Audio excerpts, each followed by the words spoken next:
have no idea where I am right now. Holy shit. Now, I'm sure that the question you are all thinking about is, why has this guy that I'm subscribing to have taken so long time to get a video out? And why is the video not of Pirates, Vikings and Knights 2? That is because I'm deciding to make a little video highlight of this particular game because it has been more or less a little bit life-changing for me. You might think that as a very, very deep thing to say, but I'm actually serious. If it hadn't been for this game, I probably would not have been where I am today. I'm not gonna jump too far here. ZPS stands for Zombie Panic Sauce.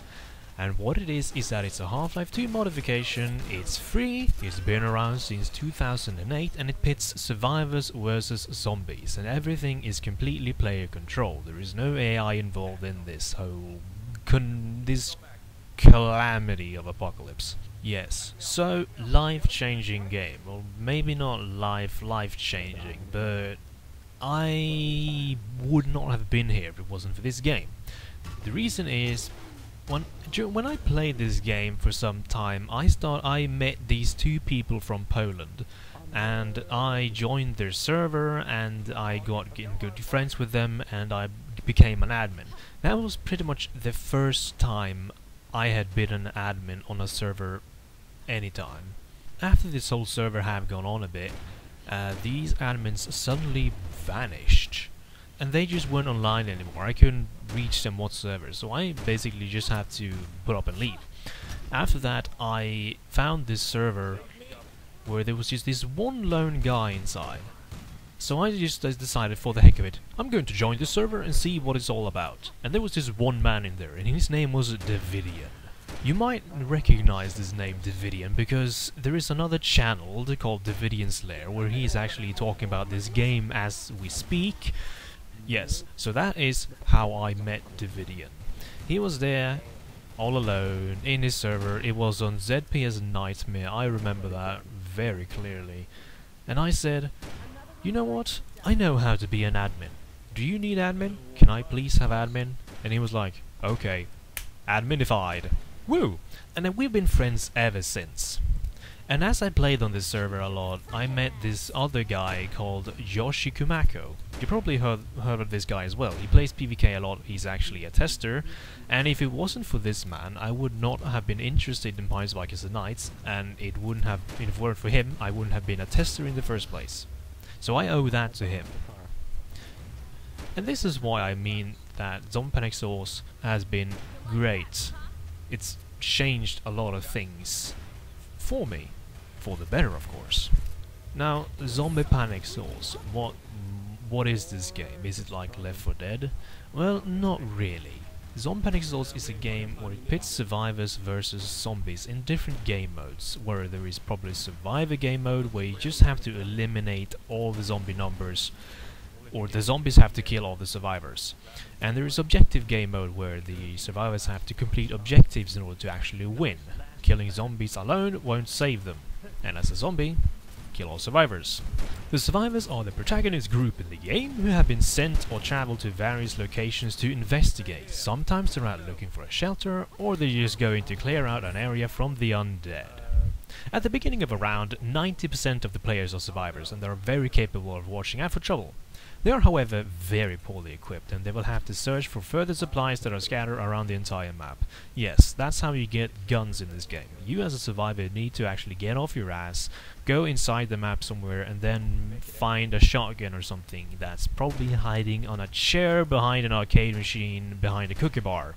The survivors, they have access to a wide arrangement of different armaments, ranging from melee weapons like shovels and sledges, firearms like pistols and shotguns, and items like barricades, health kits or explosives. Survivors can communicate specific tasks with each other by the use of voice commands. Players can set a wide variety of orders to make sure that the team knows a little more about the current situations. When at least 2 players have joined the same game by pressing either F1 for joining survivors or F2 to volunteer as a starting zombie, the game can begin. As soon as these two players are in the game will go into a short standby mode where everyone can't move. This is the time for other players to join a team and wait for the round to start. If any players had signed up to start as the first zombie, the game will choose randomly between the volunteered players to become zombie. If no one volunteered, the game will choose a random player to begin as a starting zombie. Note that there will be more starting zombies depending on the amount of players. Usually there is one zombie every 9 players, but I'm not too sure about that fact, it might be more. When the round is started, the rules are simple. The two teams will use whatever means necessary to succeed over the other team. Zombies need to turn all the survivors into zombies to win, and survivors need to remain alive, complete objectives and or eradicate all trace of zombies on the map. As soon as you've died as a human, you're immediately put on the zombie team, and you will stay there on the zombie team until the round is over. Also, a very important note. If you're playing Zombie Panic Source solely for the whole getting a good shotgun and solving the apocalypse with gunfire, this is probably not the game for you. Even though how fun it may be to actually solve the apocalypse with gunfire, you're going to die a lot. And I am serious about that fact, because you will die a lot. It is so easy to die if you're careless and not cautious. If you just run straight towards a weapon spawn to get some good guns, quote unquote, pistols are good guns too, mind you, they're probably going to die, because zombies know that you're going for that gun, and they will wait there and kill you the moment you get there. And that brings us to the part that, yes, you can play as a zombie too. The zombies are the antagonist group of the undead who presence in every map.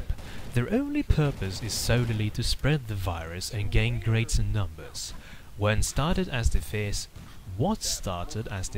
mysterious whitey zombie has now escalated towards a post-apocalyptic scenario of survival.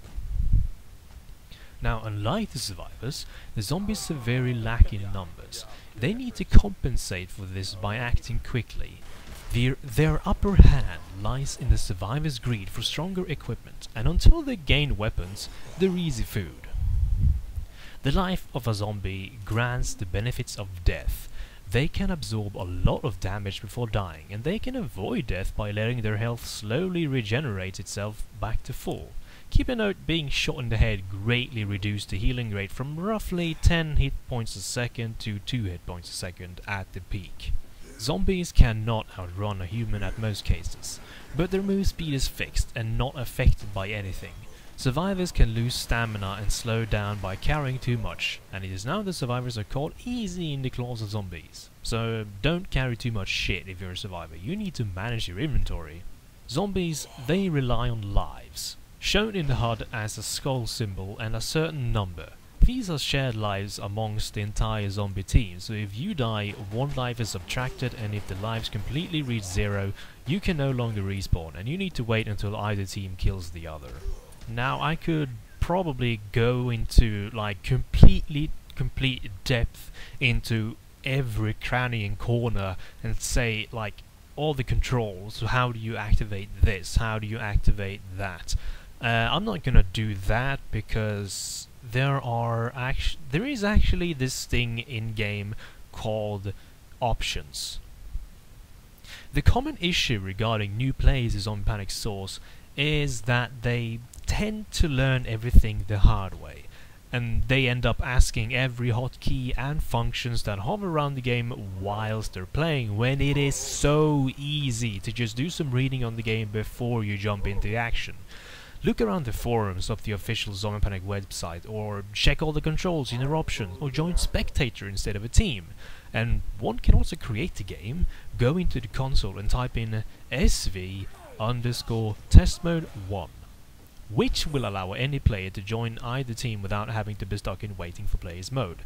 This can be extremely useful if you want to learn a map, learn where all the weapons spawn, or if you're a zombie you can just learn the general layout of the map, know where to go. If a survivor runs that way, you can take another way, and you'll know that you will end up on the same path and you will effectively outflank him.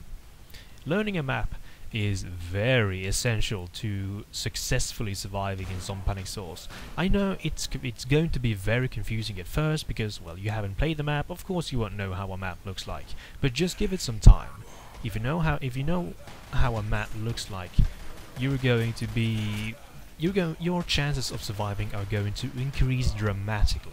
And of course, if you want any further detailed information of all the controls, instead, if you really don't want to go into options, you can head over to Davidian's Lair. He has a video and a very fine tutorial describing every nook and cranny into the game, to his extent. I am not going to say any more about this game. I just wanted to make this little short highlight. If you want to download the game, you can head over to zombiepanic.org, or you can search for Zombie Panic Source on Steam.